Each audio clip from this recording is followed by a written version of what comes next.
Sephora sendiri secara historis kita banyak invest ke terutama dua sektor yaitu logistik dan fintech karena kita percaya ini dua industri yang menyokong online transaction. Um, dan tapi kita sendiri sebenarnya sektor agnostik, artinya kita invest ke semua sektor gitu. Sekarang kita juga banyak melihat investment ke sektor energi renewable, kita banyak juga melakukan investment ke health tech.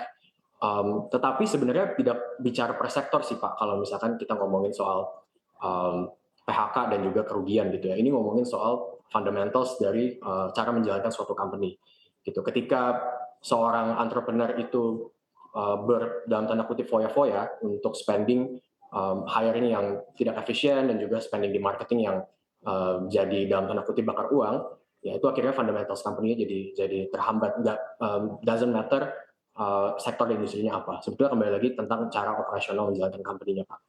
Oke, baik. Saya akan kembali ke Pak Heru. Pak Heru, di mana juga seperti yang dikatakan Pak Erwin tadi, sebetulnya startup juga identik dengan bakar-bakar uang. Walaupun kalau kita perhatikan sekarang kondisinya justru lebih sulit karena memang suku bunganya tinggi, jadi mau membakar uang juga berpikir berkali-kali lipat. Anda melihatnya apakah ini juga menjadi musim yang sunset begitu bagi sektor teknologi ke depannya dan juga bahkan mungkin di beberapa tahun ke depan? Ya, mau tidak mau bakar ruang itu terjadi gitu ya. Tadi untuk akuisisi pengguna itu biasanya startup menghabiskan 100 sampai 150.000 per orang untuk akuisisi pengguna baru gitu ya. Bayangkan kalau misalnya dia harus mengumpulkan 1 juta pengguna baru dengan angkanya juga cukup besar itu untuk akuisisi saja. Belum lagi menjaga loyalitas dari pengguna. Kan kita dengan promo segala macam. Nah, jadi kalau misalnya dia secara pendanaan ini nggak kuat ya ini akan bermasalah bagi perusahaan tersebut gitu ya. Tapi memang diakui atau tidak ada masa-masa dari startup generasi satu gitu ya yang tadi kita bicara tadi e-commerce, retailing segala macam nih yang jumlahnya sudah demikian banyak gitu ya.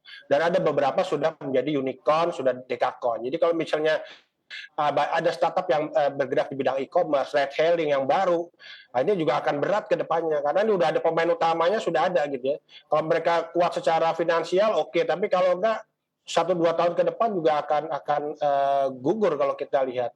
Dan memang secara umum pendanaan investasi juga arahnya ke startup generasi 2 yang tadi Internet of Things, Artificial Intelligence, blockchain segala macam gitu. Tapi juga sekarang juga makin ketat juga gitu ya untuk pendanaannya dan mereka juga banyak investasinya, investor mengajak atau mendorong startup-startup yang sudah mendapat investasi untuk IPO atau melantai di bursa gitu ya. Dan kalau dia tidak sampai IPO, tidak menjadi unicorn, dekakorn, ya mungkin mau tidak mau dia harus melakukan PHK terhadap karyawan, efisiensi, termasuk juga nggak lagi jor-joran nih. Kalau dulu kan di kantornya makan bebas segala macam gitu, makanan tersedia, bisa tidur-tiduran, mungkin juga akan berbeda lagi nanti ke depan.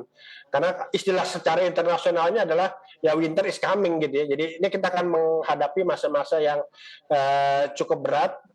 Ya, tidak hanya tadi potensi resesi 2023, tapi juga di Indonesia sendiri kita juga begitu banyak startup yang sudah hadir, tidak semuanya juga bisa bertahan, investasi juga berkurang gitu ya. Oke, baik. Pak Heru, ini meneropong juga untuk lihat begitu ya beberapa startup yang mana juga beroperasi di tanah air.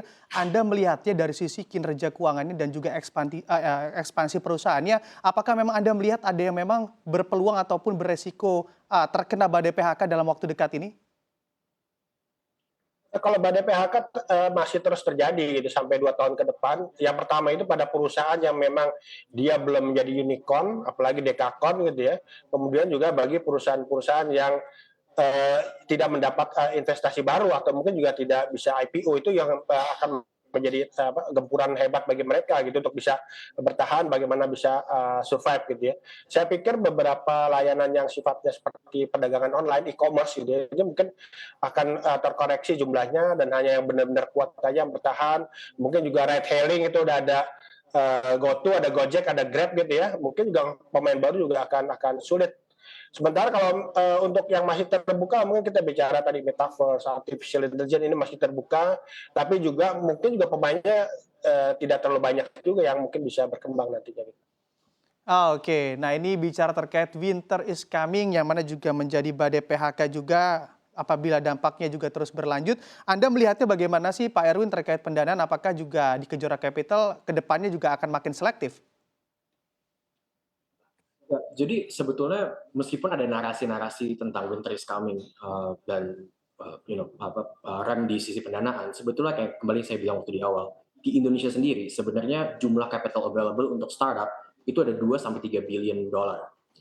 Jadi sebenarnya jumlah capital yang available sangat-sangat banyak dan ini up for grab untuk semua entrepreneur yang ingin membuat sesuatu yang inovatif. Gitu. Jadi apakah pendanaan akan melambat? Iya, pasti akan melambat karena apa yang terjadi di US dan juga di Eropa gitu kan. Pastinya investor harus lebih hati-hati. Gitu. Tapi apakah di Indonesia dan Southeast Asia akan terpengaruh? Mungkin jaraknya agak lumayan jauh ya, gitu dari sisi pendanaan. Karena again, available money-nya masih sangat-sangat banyak. Dari sisi Kejora sendiri, memang kita dari dulu sudah sangat selektif. Jadi kita udah ada 8 tahun di ekosistem startup, kita hanya invest di 40 company aja gitu. Jadi emang kita sangat selektif karena kita percaya bahwa strong fundamentals itu sangat penting untuk startup gitu. Jadi kita emang selalu mencari startup yang punya performance bisnis dan fundamentals yang kuat gitu.